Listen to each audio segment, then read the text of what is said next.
తీసుకొని లైన్ గా పెట్టేస్తారు. సమాధ్యక్షులు ఉదయభాను గారికి అవకాశం ఈ కార్యక్రమానికి మీ ఒక్కళ్ళేనా ఇంటి తీసుకునేది రాజన్న ఒక దుఃఖమా మన బాధ రంగును కూడా దిగమింగుకొని రాజన్న కుటుంబం పేద ప్రజల కోసం ప్రతి నిత్యము పేదవాడి కోసం ఉంటుందని మన మధ్యలోకి వచ్చేసినటువంటి మహాతల్లి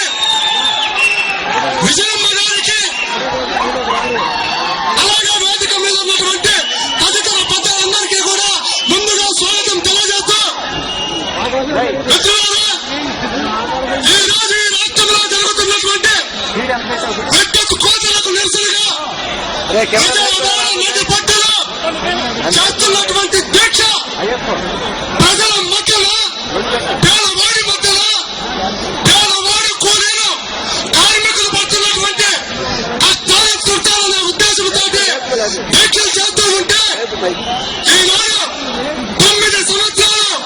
ఈ రాష్ట్రాన్ని అవినీతిమైనటువంటి పరిపాలన చేసినటువంటి చంద్రబాబు నాయుడు 1999లో మన ప్రియతమ ముఖ్యమంత్రి డాక్టర్ వైఎస్ రాజశేఖర రెడ్డి గారు ఇదే కరెంటు కోతలకు నిరసనగా వసీలాబాద్ లో కరెంటు రైతుల కోసం ఉద్యమం చేస్తే ఆనాడు